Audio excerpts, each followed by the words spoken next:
Au cœur de l'Afrique de l'Ouest du XIVe siècle, bien avant que le monde ne découvre les gratte-ciel ou la puissance de l'imprimerie, surgit un homme dont la richesse stupéfia le monde connu.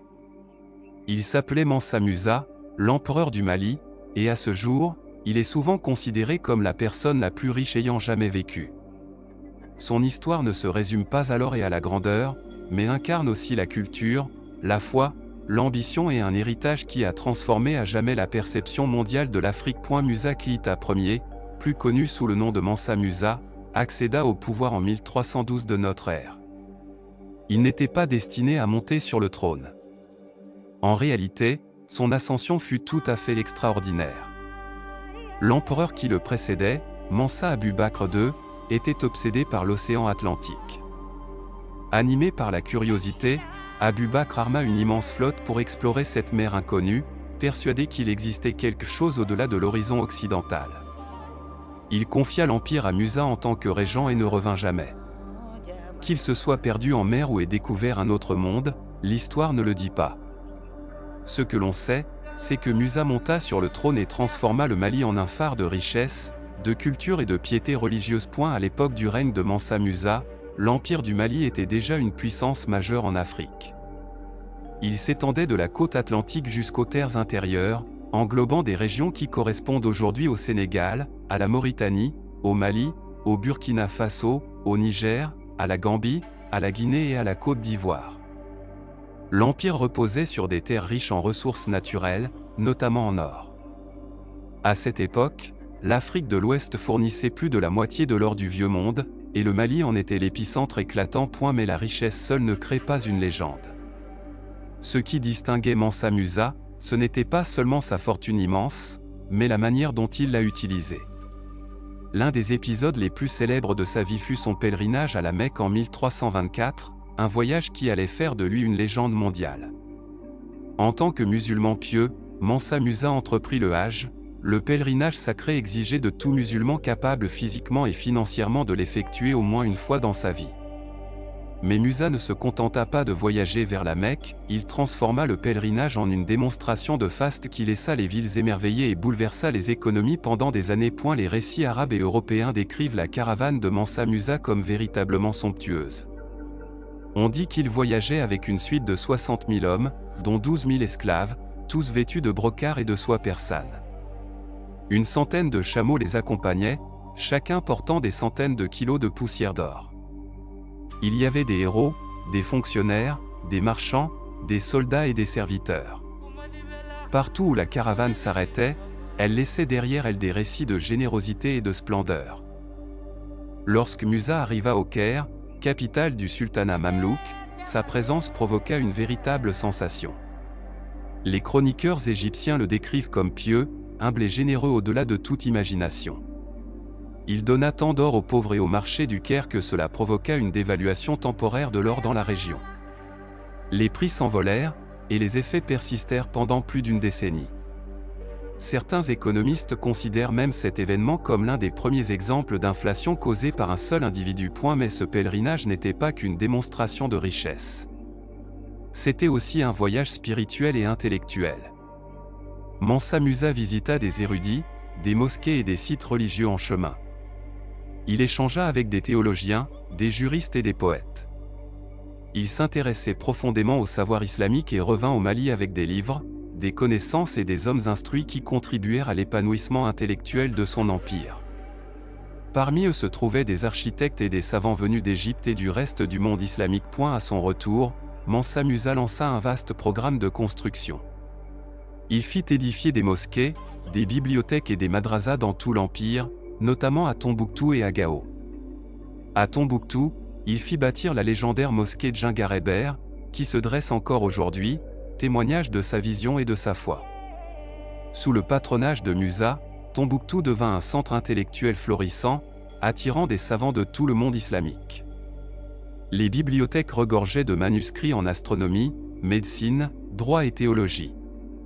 À son apogée, Tombouctou abritait l'une des plus grandes collections de livres d'Afrique, rivalisant avec les bibliothèques d'Alexandrie et de Bagdad. Le règne de Mansa Musa apporta stabilité et prospérité au Mali. Il renforça l'administration de l'empire, assurant une gouvernance efficace d'un territoire aussi vaste. Il encouragea le commerce, notamment à travers le Sahara, où des caravanes transportaient sel, or, ivoire, noix de cola et esclaves vers le monde méditerranéen en échange de textiles, de chevaux et d'autres biens. Les villes du Mali prospérèrent sous son autorité, devenant des centres urbains dynamiques où se mêlaient culture, commerce et savoir. Pourtant, malgré la splendeur de son règne, Mansa Musa resta selon la plupart des récits un homme pieux et modeste. Il utilisa sa richesse immense pour promouvoir l'islam et l'éducation, et traita ses sujets avec équité. Sa générosité était bien connue, mais elle était guidée par ses principes religieux plus que par la recherche de gloire. Et la renommée de Mansa Musa dépassa largement les frontières de l'Afrique. En 1375, des décennies après son célèbre pèlerinage, les cartographes européens l'inclurent dans l'Atlas catalan, l'une des cartes les plus importantes du monde médiéval. On le voit représenté assis sur un trône en or, tenant une pépite d'or dans la main. Pour les Européens, il incarna la richesse fabuleuse de l'Afrique, une terre de trésors inestimables et de mystères. Sa représentation sur les cartes européennes marqua l'une des premières reconnaissances par l'Occident de l'importance et de la puissance de l'Afrique de l'Ouest. Mais rien n'est éternel. Comme tous les empires, la gloire du Mali finit par s'estomper. Après la mort de Mansa Musa, vers 1337, ses successeurs peinèrent à maintenir l'unité et la prospérité qu'il avait bâtie. Les conflits internes et les pressions extérieures, notamment de la part des Songhai à l'est, commencèrent à éroder la domination de l'empire.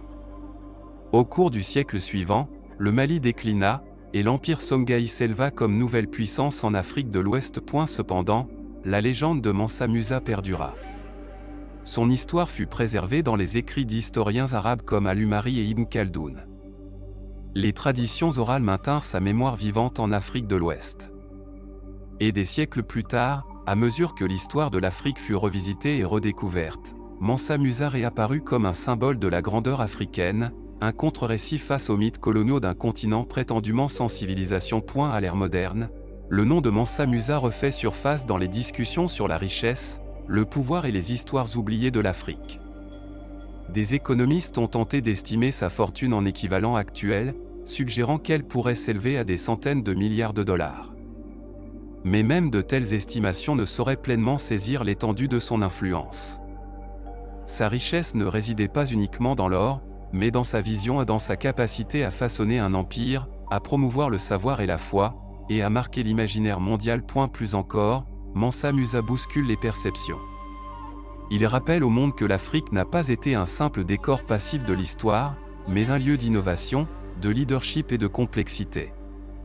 Son histoire brise les stéréotypes et ouvre une fenêtre sur un passé trop souvent ignoré.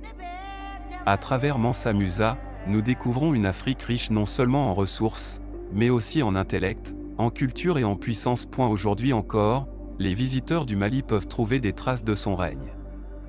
La mosquée Djingarébert de Tombouctou, bien que marquée par le temps et les conflits, appelle toujours les fidèles à la prière.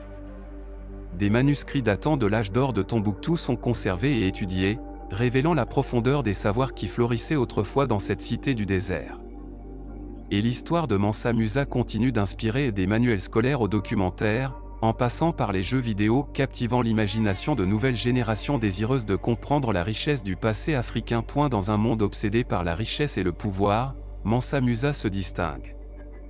Non seulement parce qu'il possédait les deux en abondance, mais parce qu'il les utilisa pour bâtir, éduquer, relier des mondes et des cultures.